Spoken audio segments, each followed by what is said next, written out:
आपके द्वारा देखी जा रही तस्वीरें रूसी स्रोतों से लीक हुई हैं, जो कुछ विचलित करने वाली है।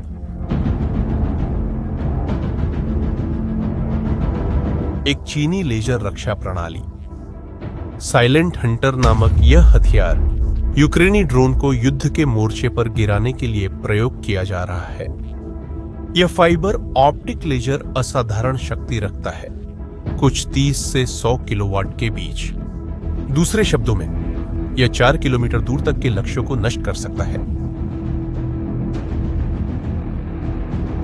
यह 800 मीटर की दूरी से 2 मिलीमीटर की 5 स्टील प्लेटों को भेद सकता है। और रूस वह पिछले साल अक्टूबर से इस चीनी तकनीक का प्रयोग कर रहा है। हां, आपने सही सुना।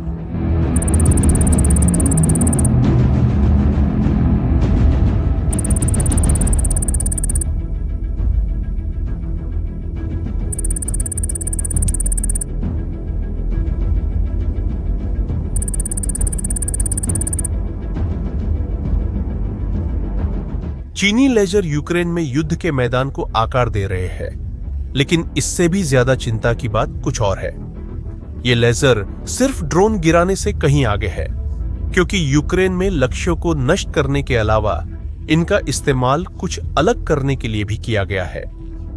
वे सीधे पश्चिमी सैन्य विमानों के पायलटों को निशाना बना रहे हैं। कल्पना कीजिए कि आप अंतरराष्ट्रीय जल क्षेत्र के ऊपर विमान उड़ा रहे हैं और अचानक आपका कॉकपिट तेज हरी रोशनी से भर जाता है।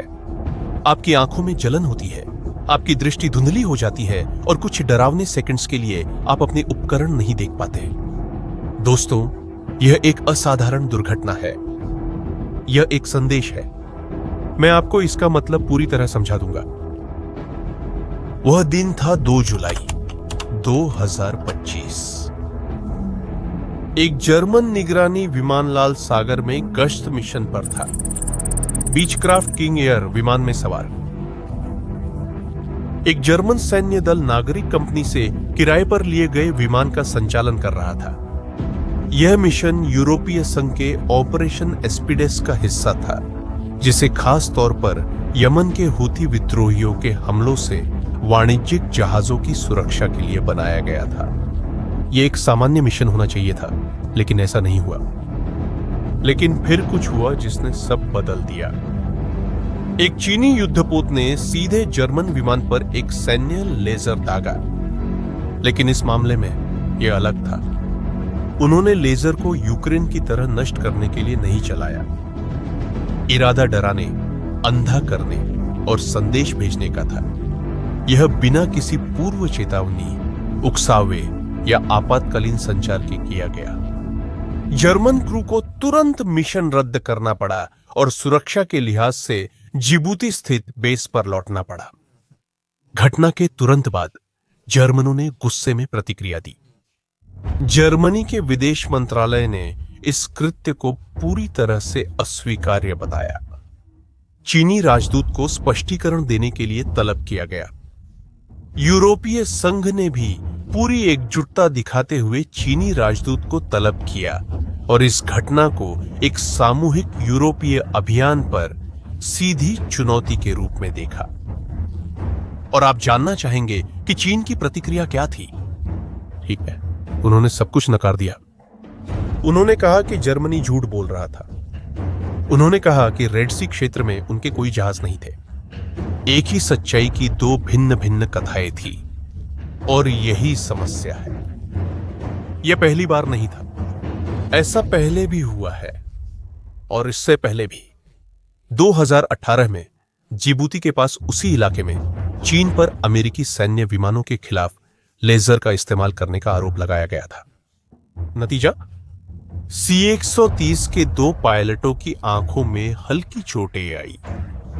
2022 में एक चीनी युद्धपोत ने अराफुरा सागर में रॉयल ऑस्ट्रेलियन एयर फोर्स के एक गश्ती विमान पर लेजर तान दिए। और यहां एक महत्वपूर्ण बात है, यह ऑस्ट्रेलिया के अपनी ही आर्थिक क्षेत्र में हुआ, यानी ऑस्ट्रेलियाई जल क्षेत्र में। 2025 में लाल सागर में यूरोपीय संघ के एक आधिकारिक मिशन के दौरान जर्मनी की बारी थी। क्या आप लोग पैटर्न देख रहे हैं? ये न तो अलग थलग घटनाएं हैं और न ही जहाज के ज्यादा जोशीले कमांडर। ऐसा लगता है जैसे वे एक सैन्य स्तर की सटीकता वाली दोहराई जाने वाली मैन्युअल प्रक्रिया का पालन कर रहे हो। पहले लेजर आता है, फिर पूरी तरह से इनकार किया जाता है, उसके बाद यह पलटकर आरोप लगाया जाता है कि पश्चिमी विमान उकसा रहा था या खतरनाक तरीके से काम कर रहा था। ऐसी प्रथाएं नई नहीं है और वास्तव में इनका नाम आधुनिक सैन्य शब्दावली में भी पाया जाता है। इसे ग्रे जोन वॉर कहा जाता है। ग्रे जोन वॉर सीधी है असली युद्ध शुरू किए बिना हमले करना। यह सब कुछ जानबूझकर उलझा देना है। यूक्रेन में हमने चीनी लेजरों को ड्रोन को साफ और सीधे तरीके से नष्ट करते हुए देखा। यह एक स्पष्ट सैन्य उपयोग है, लेकिन लाल सागर में वहां हम कुछ पूरी तरह से अलग देख रहे हैं। यह कुछ ज्यादा सूक्ष्म है और वैश्विक स्थिरता के लिए कहीं ज्यादा खतरनाक है। सैन्य लेजर इस रणनीति के लिए बिल्कुल उपयुक्त है। और आप वजह जानना चाहते हैं, क्योंकि अंतरराष्ट्रीय कानून में इन्हें घातक हथियारों के रूप में वर्गीकृत नहीं किया गया है। संयुक्त राष्ट्र का प्रोटोकॉल 4 विशेष रूप से लोगों को अंधा करने के लिए बनाए गए लेजरों पर प्रतिबंध लगाता है। चीन इस कानूनी चाल का फायदा उठाता है। प्रोटोकॉल उन लेजरों की अनुमति देता है जो ऑप्टिकल उपकरणों को निशाना बनाते समय गलती से अंधापन पैदा कर सकते हैं। तो हमारे पास चीन के बचाव के लिए एकदम सही रास्ता है। वे केवल यह दावा कर सकते हैं कि वे विमान के सेंसरों को निशाना बना रहे थे, न कि पायलटों को। पायलटों की आंखों को होने वाला कोई भी नुकसान सिर्फ एक साइड इफेक्ट होगा, जानबूझकर नहीं किया गया। यानी दूसरे शब्दों में, नियमों में भ्रम पैदा करना, वैश्विक नियमों की खामियों का फायदा उठाना है। जैसा कि आप देख सकते हैं, चीन कानूनों का उल्लंघन नहीं कर रहा है, बल्कि वह नियमों की खामियों का सर्जिकल तरीके से फायदा उठा रहा है। लेकिन वे ऐसा ठीक लाल सागर में क्यों कर रहे हैं? आखिर क्यों यह खास इलाका चीनी ताकत के इन प्रदर्शन का मंच बन गया है? इसका जवाब वैश्विक आर्थिक भूगोल में छिपा है। लाल सागर स्वेज नहर के साथ मिलकर धरती की सबसे अहम व्यापारिक धमनियों में से एक बनाता है। दुनिया के कुल व्यापार का 12% इसी मार्ग से होकर गुजरता है। अगर इस रास्ते में कोई बाधा आए तो वैश्विक अर्थव्यवस्था पर इसका तुरंत असर होता है, और चीन इसे सबसे बेहतर समझता है। 2017 से चीन ने जिबूती में अपनी पहली विदेशी सैन्य छावनी बनाई है, जो अफ्रीका के हॉर्न पर रणनीतिक रूप से स्थित है। आधिकारिक तौर पर इसका उद्देश्य समुद्री डकैती से निपटना और मानवीय मिशनों का समर्थन करना है। लेकिन यह शक्ति प्रदर्शन है। यह छावनी चीन को सबसे महत्वपूर्ण समुद्री मार्गों में से एक की निगरानी की सुविधा देती है, लेकिन इससे भी ज्यादा है। यह क्षेत्र चीन की बेल्ट एंड रोड इनिशिएटिव का बिल्कुल केंद्र है, जिसे नई सिल्क रोड भी कहा जाता है। चीन ने पूरे क्षेत्र में बंदरगाह अवसंरचना में अरबों डॉलर का निवेश किया है। जिबूती के डोराले बंदरगाह से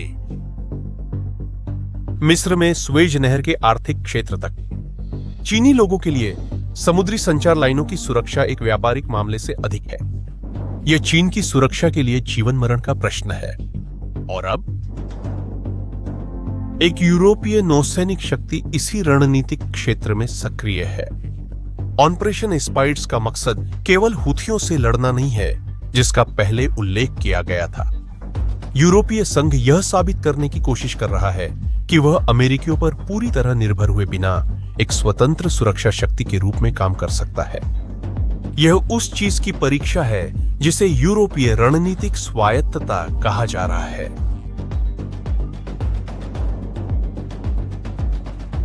यह चीन के लिए एक बेहद कठिन सवाल खड़ा करता है, और अगर एक दिन यह यूरोपीय ताकत चीनी हितों में हस्तक्षेप करने का फैसला करती है तो क्या होगा?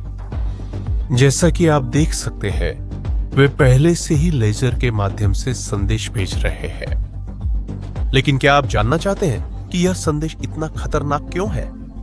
क्योंकि एक सैन्य लेजर को किसी विमान की ओर इंगित करना ऐसा है जैसे किसी ड्राइवर की आंखों में सीधे कैमरे का फ्लैश मारना। रात में एक अंधेरी सड़क पर। परिणाम होता है तुरंत भ्रमित होना, अस्थायी अंधापन और ऐसी छवियां जो कई मिनटों तक बनी रह सकती है। उड़ान के दौरान पायलट के लिए यह जानलेवा हो सकता है। चीन के पास उपलब्ध हाई पावर लेजर स्थायी रूप से रेटिना को क्षतिग्रस्त कर सकते हैं, जिससे आंशिक या पूर्ण दृष्टिहीनता हो सकती है। क्रू के जोखिमों के अलावा ये आधुनिक निगरानी विमान पूरी तरह सटीक इलेक्ट्रो ऑप्टिकल सेंसरों पर निर्भर है, जो नेविगेशन, लक्ष्य पहचान और खुफिया जानकारी एकत्र करने के लिए महत्वपूर्ण है।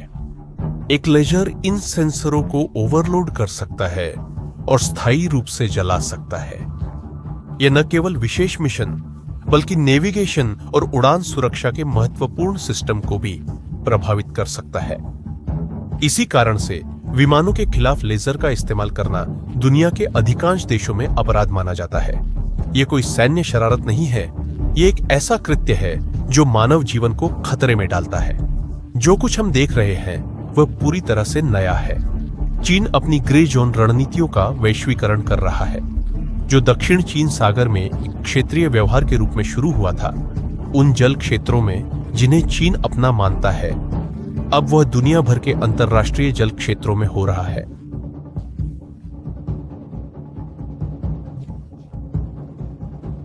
चीन व्यवस्थित रूप से यह परख रहा है कि वह कितनी दूर तक जा सकता है। वह पश्चिमी देशों की प्रतिक्रियाओं को परख रहा है।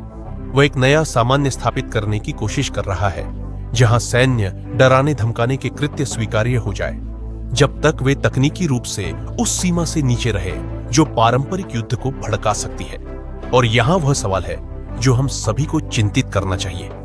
अगर चीन यह करने को तैयार है लाल सागर में, जो दुनिया के सबसे व्यस्त और निगरानी वाले व्यापार मार्गों में से एक है, तो क्या होगा जब वे और भी अधिक आत्मविश्वासी हो जाएंगे? अटलांटिक तक पहुंचने पर क्या होगा, या भूमध्य सागर तक? हम एक नए प्रकार के वैश्विक संघर्ष को जन्म लेते देख रहे हैं। एक ऐसा संघर्ष जहां सब कुछ उलझा देना कोई संयोग नहीं है, यही असल योजना है। एक ऐसा समय जहां हमें अब यह पता ही नहीं चलता कि हम शांति में हैं या युद्ध में। और दोस्तों, यह तो बस किसी और भी बुरी चीज की शुरुआत हो सकती है। अब मैं आप लोगों की राय जानना चाहता हूं, पश्चिम को इन चीनी ग्रे जोन रणनीतियों का जवाब कैसे देना चाहिए? क्या सिर्फ राजनयिक विरोध पर्याप्त है, या हमें और सख्त जवाब देने की जरूरत है? अपनी राय कमेंट्स में बताएं। अगर यह कंटेंट आपके लिए उपयोगी रहा हो तो चैनल को सब्सक्राइब करना और इस वीडियो को शेयर करना न भूलें। हर एक शेयर से लोगों को वैश्विक भू राजनीतिक परिदृश्य की वास्तविक स्थिति समझने में मदद मिलती है। देखने के लिए धन्यवाद और अगले वीडियो में फिर मिलेंगे।